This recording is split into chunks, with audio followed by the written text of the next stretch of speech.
My name is Steve Shangaris. I'm the Northeast Regional Manager for the National Solid Waste Management Association. We're a trade association for the private companies that build and operate and manage the state's solid waste infrastructure, from recycling centers, composting, waste energy plants, landfills, transfer stations, trash trucks, recycling trucks. We're here today not on a specific case of Saugus, but we're here today on a general area of concern as a regulated industry. We believe that the legislature should resist this moving this legislation.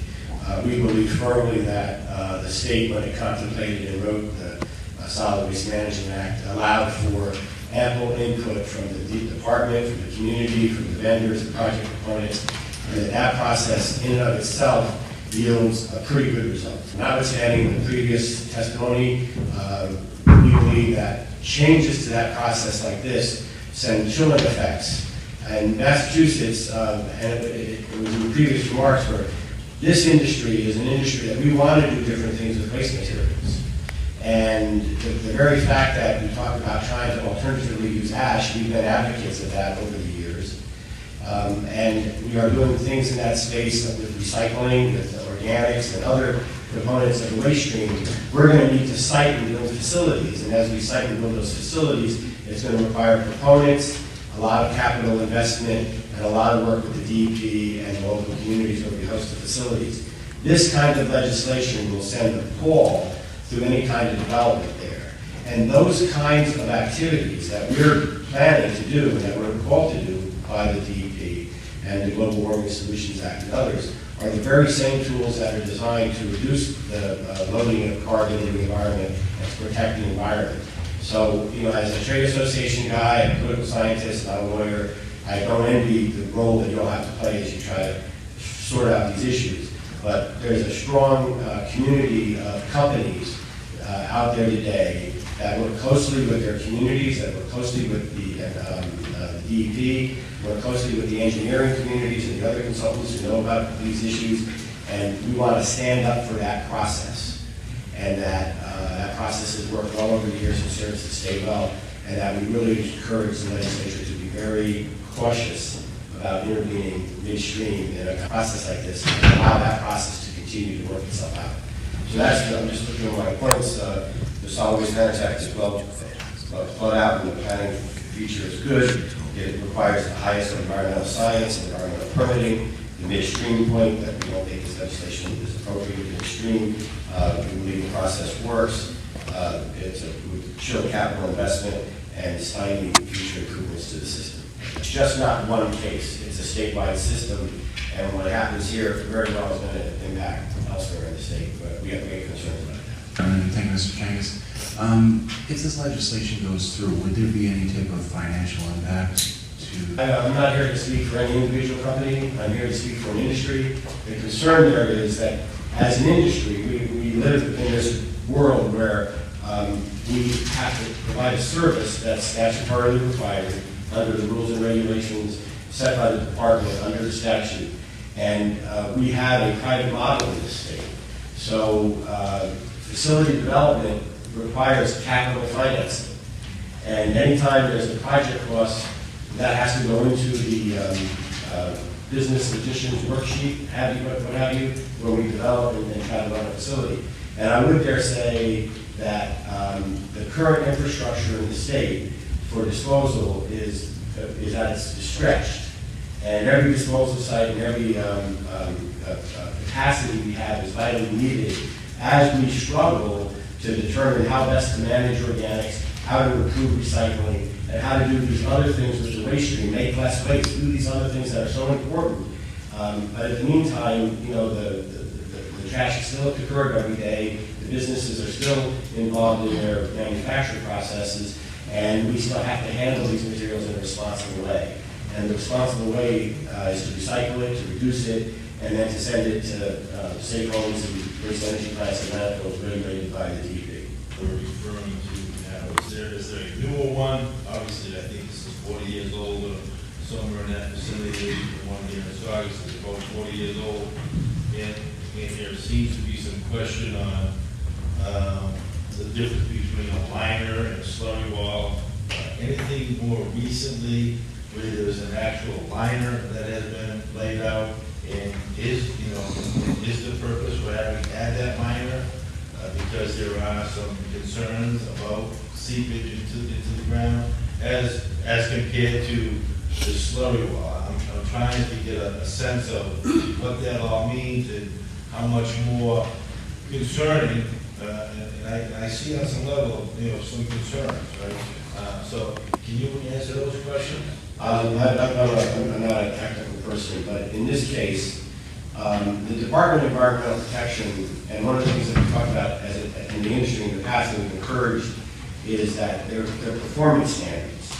And the Department of Environmental Protection, you could say you need to have a liner, or you could say you have to have a performance standard. And the theory is that they're both supposed to prevent escapes into the environment. And based on whatever calculations that the department has used with this permittee or any permittee, again, you look at the regulation, you're required to have a liner. If that doesn't work in that application, there's an alternative, a slurry wall that meets their criteria and conform to that standard, and the department is satisfied that that's protected under the public health and safety law, and that's the way that we proceed. There's a lot of history, and we could go to committee aids if you wanted to have additional discussions. There's a lot of history about our industry is one that has been constantly improved in time. I mean, if you go back to the Middle Ages, you come to now, we have made, if you look at the long view, it used to just be trash and garbage, and we put it in a line, dump in the back corner, and we had all kinds of problems. We're involved in this long process of making things better.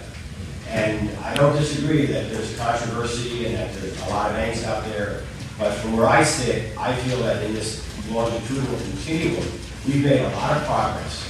Are we resting on our laurels thinking we're done? No, we still have to make more progress. And we look forward to working with the legislature and the DEP and with the people who are exploring technological advances. I mean, I'm not an engineer, but I do believe in the engineered solution. We can fix a lot of problems through engineering and make the process better. And I think that might be something that you haven't heard in the testimony today. We have made huge strides from where we, even back in the day when people use the word incinerator. I don't use that word. They're not incinerators, they're waste energy plants. We just don't burn the material. We recover the energy, and then we sell that electricity, and we try our best to control for the environmental impacts from that facility. And with the ash and with the other byproducts from methods at a landfill, there are impacts, but we do everything we can to engineer the best cost-effective solutions to minimize the impacts on the environment. I'm Connolly. I'm the Vice President of Environmental Health and Safety for Wheelabrator Technologies. Wheelabrator serves an important role in waste management and renewable energy production in the North Shore. Our Saugus facility is a vital, supportive member of the community. We oppose the bill that's before this committee because we believe that the legislature should not block our rights to continue to pursue our business through the existing environmental review and environmental protection standards and processes that are already in existence. Wheelabrator and the accompanying ash residue landfill has been serving the North Shore since 1975. Our Saugus operation provides a local solution where we process 1,500 tons a day of trash and produce 37 megawatts of renewable energy, enough to power 38,000 homes. Waste to energy operates under some of the most stringent environmental regulations of any industry, of any utility in the United States and in Massachusetts. We partner with the Commonwealth to share revenue for our renewable energy credits to support additional recycling programs in the Commonwealth. At the national level, the EPA recognizes waste to energy in its waste hierarchy, and most importantly, recognizes waste to energy as a greenhouse gas reducer. Wheelabrator's Saugus operations generate about $28 million in economic activity in the North Shore every year, including $8 million in jobs and direct services. We're currently considering future ash management options to be able to continue to serve the communities and the Commonwealth. The committee must understand that whatever option we pursue is going to require very rigorous environmental review under the existing laws and regulations and review processes that are in place in the Commonwealth. And those are the same laws, regulations, and review processes that any other environmental infrastructure facility would face. Concerns of the community would be aired, and using scientific techniques and engineering data, we would have to demonstrate compliance with those requirements.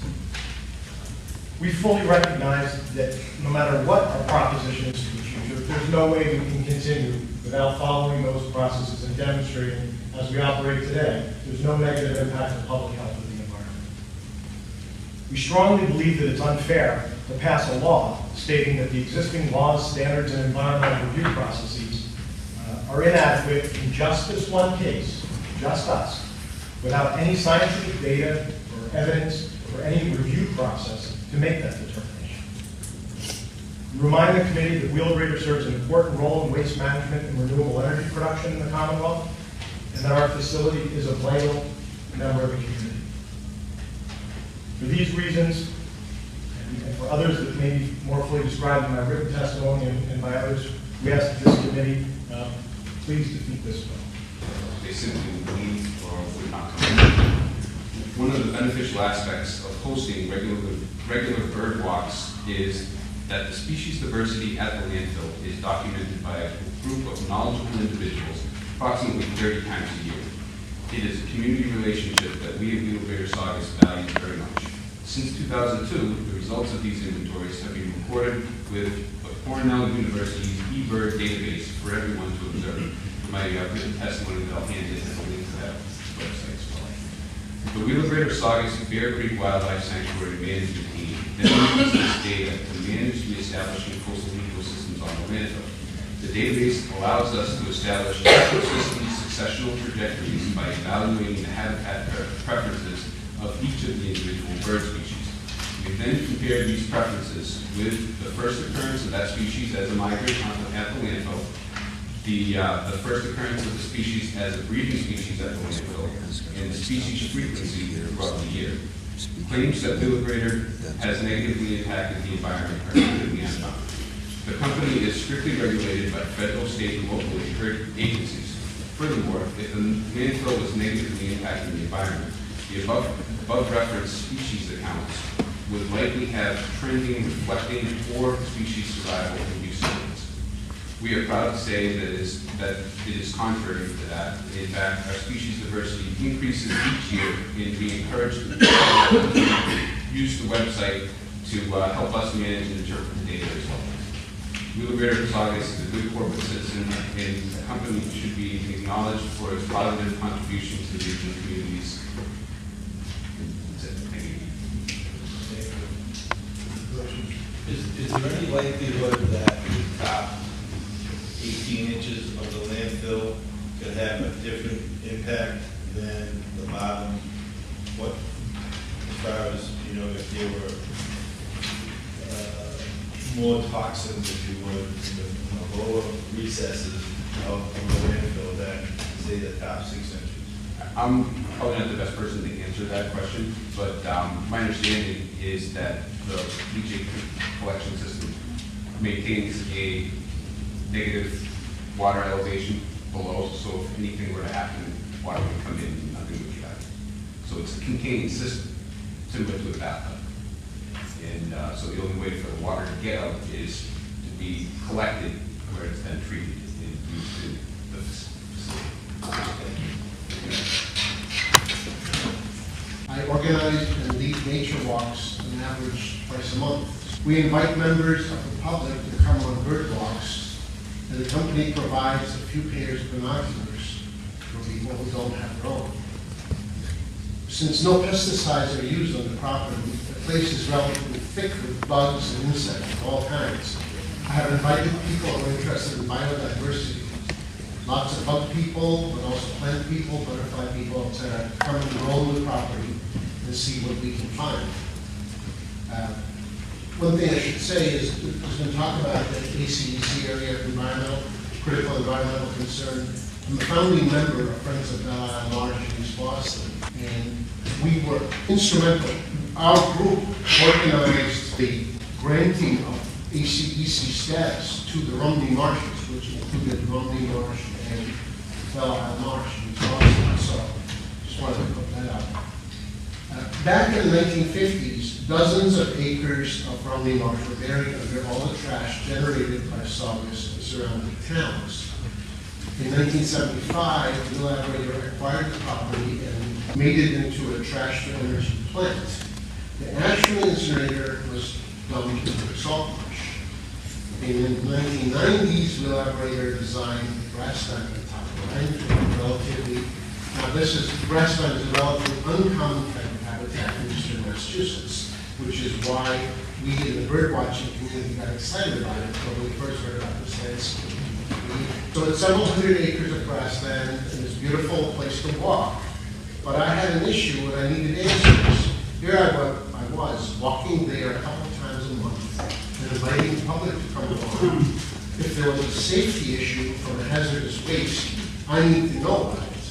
So I've been researching the plant and the landfill and listening to different people explain how it works, trying to understand whether there really is a danger to us. After all, we walk right into it. What I've found so far is that there is very sophisticated technology used to protect the tidal marsh from the old trash dump and keep precipitation from penetrating the landfill and eroding it into the salt marsh. The entire landfill is an elaborate technological construction with impermeable slurry walls, a plastic and loam cover, and two separate systems for dealing with rain and meltwater. Water leaching into the landfill is trapped and pumped back into the incinerator plant to be used for cooling. Meanwhile, we walk on top of it all through fields of dense grass, enjoying the amazing views, the hawks, the grasshoppers, butterflies, and herons in the surrounding marsh. Biodiversity usually means a healthy environment. It's startling to walk up on the grassland and suddenly see it all spread in front of you. You look across acres and acres with no obstructions, and you see the tall buildings in Boston South. It's a grand view and it's breathtaking. I invite you all to come on one of our walks. I know you'll enjoy it. I'll be the first to say, I'm a little nervous in public speaking. I've lived in Saugus for about 12 years. I met my wife, I was raised from Saugus. Her parents are from Saugus. We've been here over 50 years. So I'm first a Saugus resident. I also work at Wheelabrator Saugus. I've been there for 9 years. And I remember my first day working for Wheelabrator Saugus, told me the three things: employee health, employee safety, and environmental safety. It's as true today as it was then. Do a little bit of the volunteering for Saugus Founders Day. That's when a lot of people go down to Saugus Town Hall. And we got the little booth set up and we give out the honey that's taken from site, from the local bees, from all our beehives that we have on our sanctuary. It's a chance I can talk to some of the local residents and say, hey, you know, we see what's going on down here. You know, if you ever want to come down, see for yourself. Don't believe what you hear, come down and see for yourself. Another thing I see down there is when the Ballard School brings the kids down. Every year they have their field trips down there. The kids go to the wildlife sanctuary. Teachers are there. It's just a great day for the kids. And we also have a driving range at the Saugus High School as their practices on the field. We visit the driving range down there as well. Things I've also seen down there is the wildlife. You can hear everybody. It's you see a spot, snowy owl down in Saugus, right down the street from my house. It's beautiful. It's something that all people do come down and see. And also the gentlemen who take care of the landfill, they also have their cars, their cameras in their cars. So if anything that they see, they take pictures of it and put it in the admin building. Why oppose HB771? I personally heard town officials say Resco causes cancer. When I heard the statement, I was scared. I work in Saugus and I live in Saugus.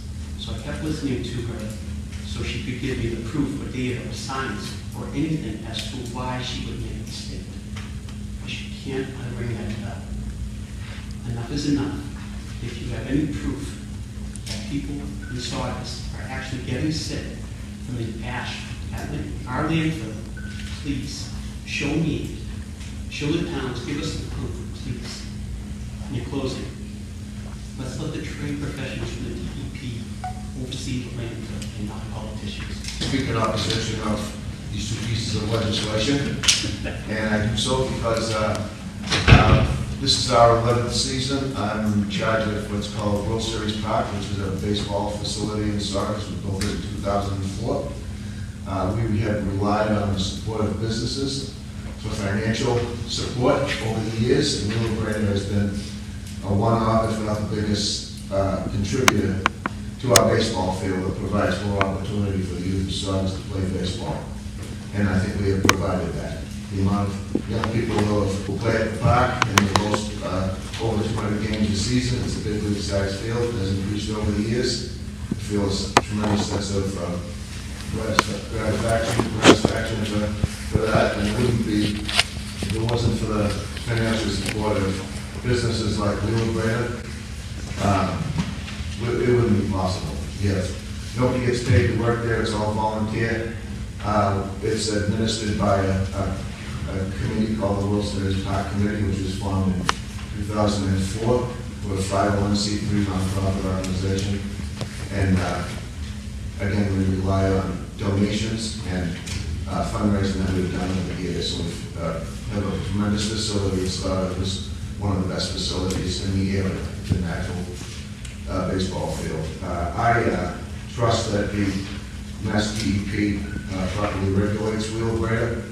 I took a tour of it back in 2004. I was invited to, and I was thoroughly impressed of the monitoring that's done. And I have no worries or concerns regarding its operation in Saugus. And we depend on Wheelabrator to help us, and therefore I give them my support and my vote of confidence that they are not hurting Saugus, but instead helping Saugus by the contributions that they make to our community. I just wanted to say, in a perfect world, there would be no cancer. In a perfect world, there wouldn't be any ash.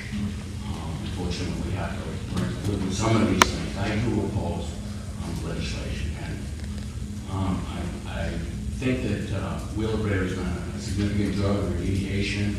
They've evolved as the times have changed with technology. I do recommend that anybody in the community take a look and see how up to date the facility is. And they're really trying hard. And I'd like to also clarify something. Nobody's mentioned the data that they took their idea. But there's also this misnomer with the slurry wall. The slurry wall is an impervious clay structure that's there. It's at least 3 foot thick in the basement. So there is a line. It's a natural line, and that's what DEP allowed. Well, nobody's mentioned this. And the same thing they have it, the sidewalls composed of that same type of clay, going extending down into that surface. So it is lined with the natural line.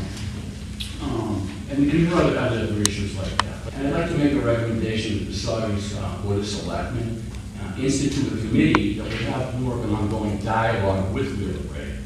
Something could be a little more instantaneous. Perhaps they could have it once a week, twice a month, something like that. Actually lived 4 houses in the house I was born.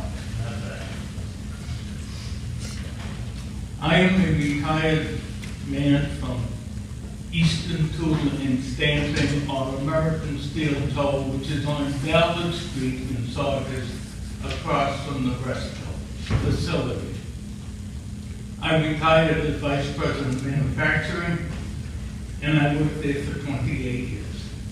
There wasn't anything that went on that Precinct 10 didn't make a phone call to EPA, and I met with several of them. Or the Corps of Engineers, when we wanted to put a tank in, they were down there. There were many times that we were accused of making too much noise and throwing fragments into the air so they couldn't hang their clothes out. I've been through it all. So I understand what's going on. I understand what Wheelabrator is going through. I also took a tour. I was absolutely amazed at the wonderful facility that they have over there. The environmental work that they have done is magnificent. One of the gentlemen that came up here, I feel, has a very personal vendetta against Wheelabrator or Resco. And the reason I say that while I was running Eastern Tool, I received a call from Resco wanting to know what I knew about the letter the gentleman sent to upstate New York where Resco was trying to put a facility in, and he was putting them through the mud. I took a copy of the letter they sent to me because I had not seen it, and I wrote a response to it. The allegations were awful. They were not accurate. Anyone can make an allegation. Having proof is another issue. I strongly recommend that your committee go and visit Resco, or Wheelabrator rather, prior to any decisions that you make. And I say that because that same gentleman has put on Facebook that he didn't want people to go to the tour. They have chosen to maintain their ignorance of the fact.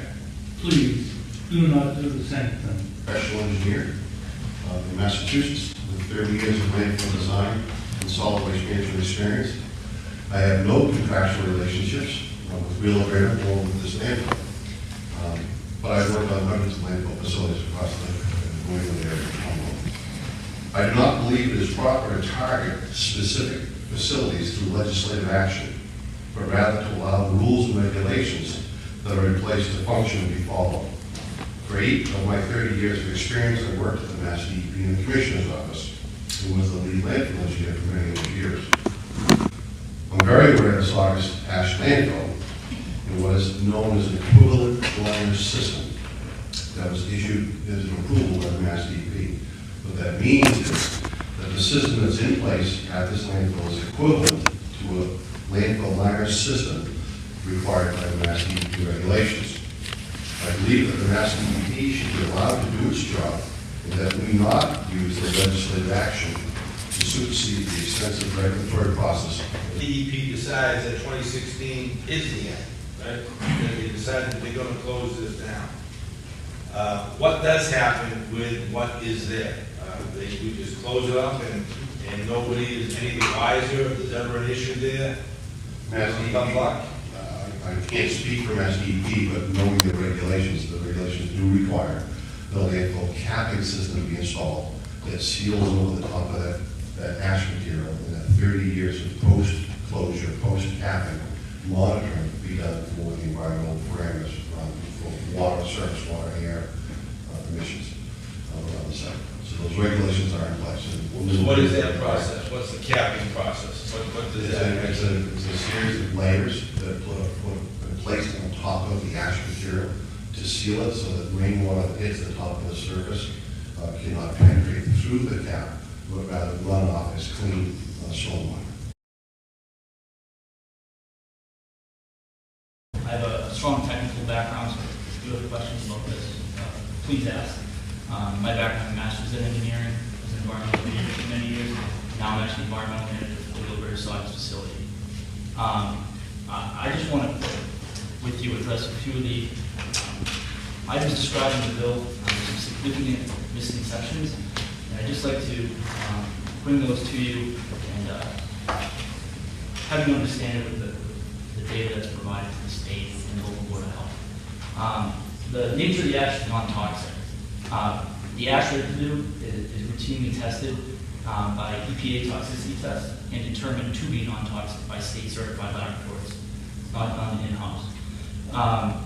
Secondly, the landfill leachate that everyone's speaking of, facility pumps landfill leachate to the facility and reuses it internally, but we have to monitor, we submit those monitoring reports to the state and local board of health. That monitoring data routinely shows that the landfill leachate is non-toxic as well.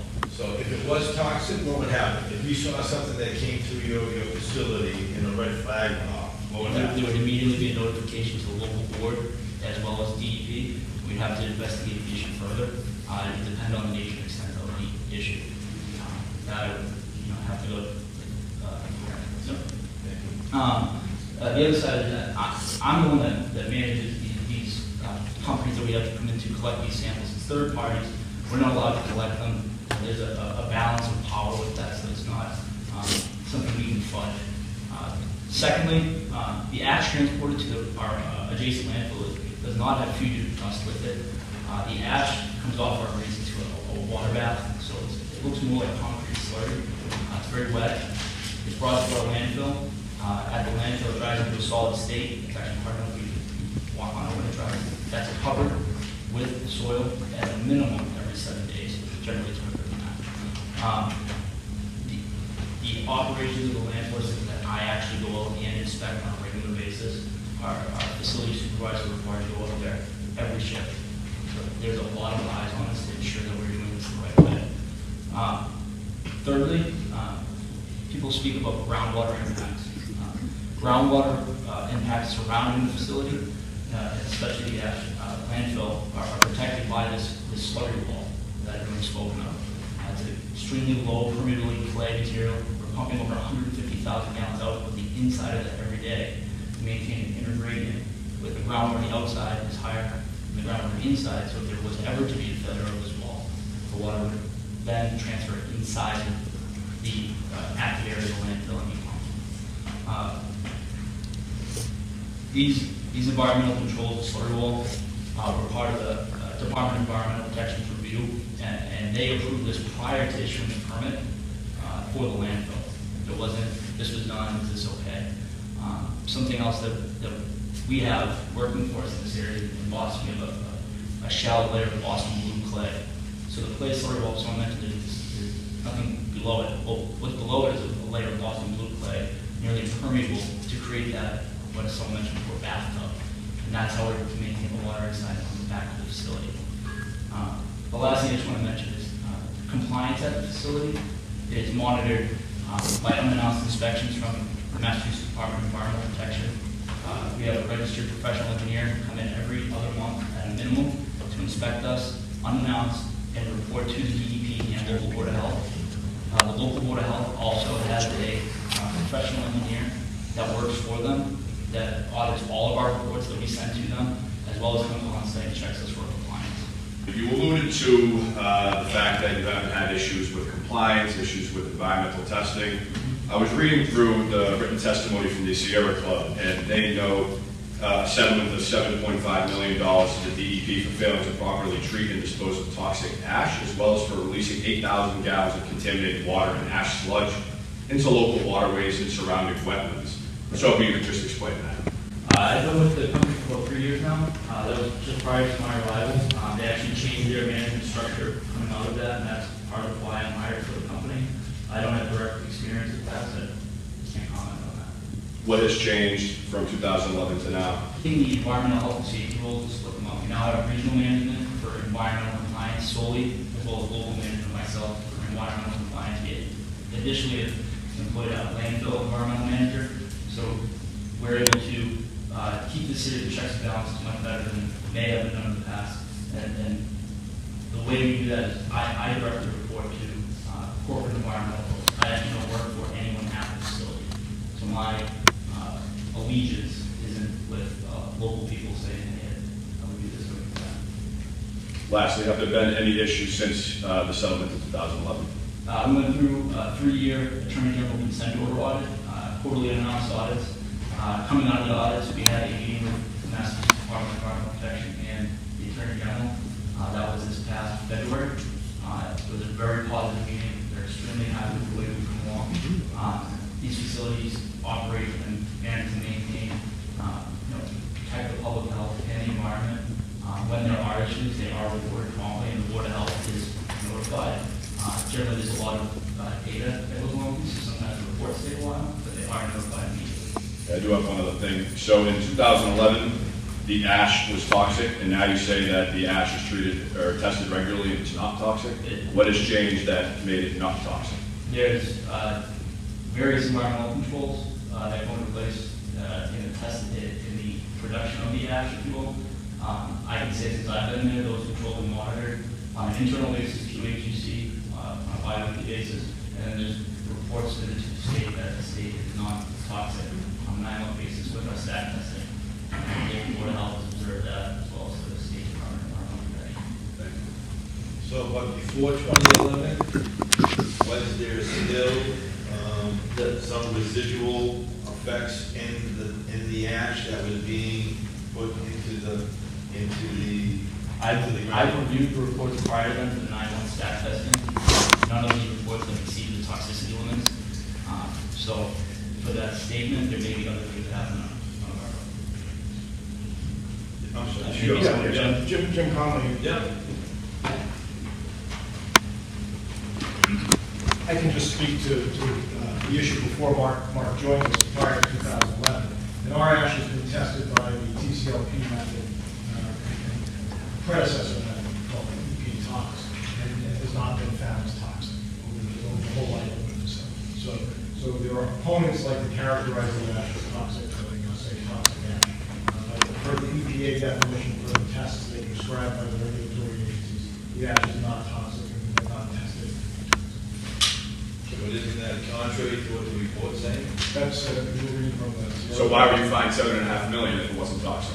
Well, the issues related to that, there was a whole series of allegations that were made.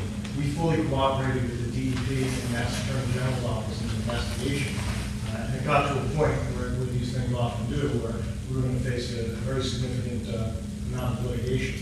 And rather than do that, we settled with the Attorney General's office. We disagreed with their findings, settled for a total of $7.5 million. And accepted the fact that they said it was toxic, right? They No, said it was no, toxic. no, the DEP did not say it's toxic. 7.5 million It was was the the earth Earth fee that you paid, the fine that you paid.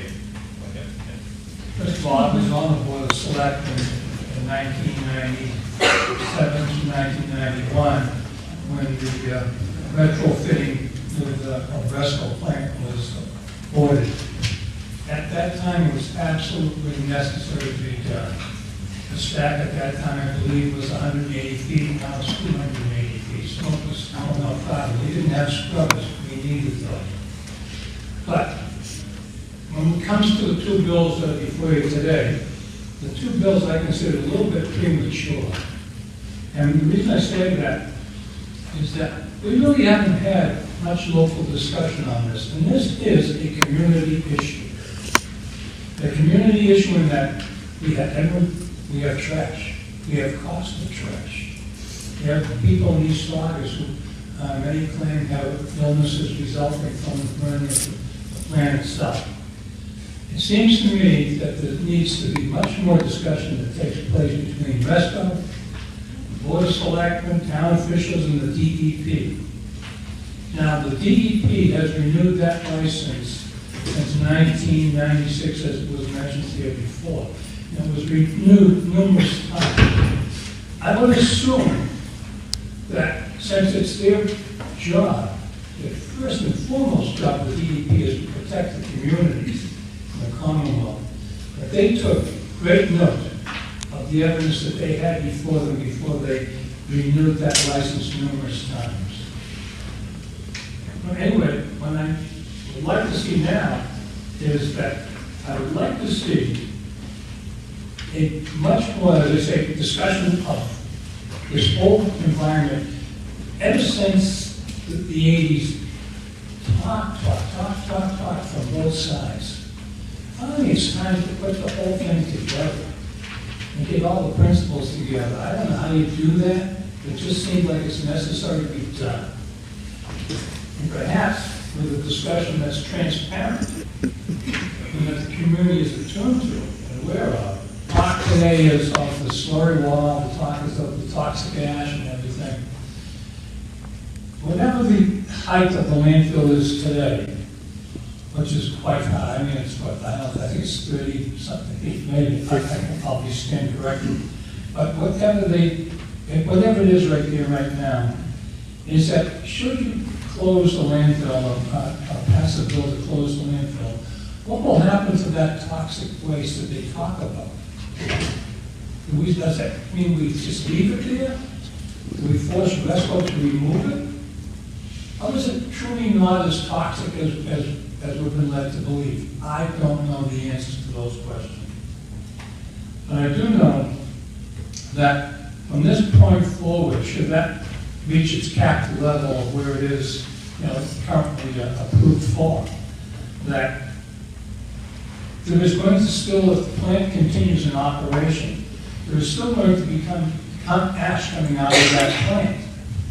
Now, how are we going to move and what are we going to do with that ash? Are we going to put it into sealed containers? Are we going to have it moved from out to other communities that are willing to accept it? What will the cost be? And frankly, what will the truck routes be? For those of us who live in Saugus, there's a fear every day. I live on the west side of Route 1. There's a fear every day that we're going to have a massive accident up there. For those of you who are familiar with the oil fields in Revere, seeing those tanker trucks come down Route 1, competing with 18-wheelers, it's a pretty darn scary sight there. And are we going to add more vehicles like that? Because I'm sure they won't be trucked out in little pickup trucks. We're talking about something of significant size. And as I say, what's the route? Every time we change a route in Saugus in a journal, the neighbors in the area, come down to the selectmen's meeting and be on the door there because they don't want the trucks going through their particular neighbors. So we're going to route them onto Route 1 through Revere, for example, through the circle over there. They're not do that. I don't know. But as I say, these are questions that need to be answered before we talk about closing that. Because they're questions that are going to come about immediately after we close it. So if that's the decision of the legislature. If a community comes together and says that they don't want something in their community, and the leaders, their elected leaders are saying that, regardless of what the science may say, I'm inclined to support that because I think that that's how our democratic process works. Rosalie, do you want to say something? I'd love to. Please do. The entire Revere City Council voted unanimously to support this legislation. The mayor of the city, as you saw, just came to testify in support. The entire Board of Selectmen for the town of Saugus voted unanimously in favor of this legislation. So the Board of Health in both the city of Revere and in the town of Saugus are both supportive of the legislation. I see totally broad support throughout the legislative delegation and the district. There's several comments about whether or not this is an appropriate mechanism to file legislation to supersede regulation. But in our system of government, that's exactly what we do. Regulations are beneath laws. We allow for regulations because there are so many things that would have to be established through law, so we give that to the executive branch. But the legislative branch is Article 1 of our Constitution and our U.S. Constitution. We have, more say in this than the executive branch does. I'm glad you told me that you do have unanimous support with among the elected folks. That basically that does it. Thank you. Thank you, Mr. Chairman.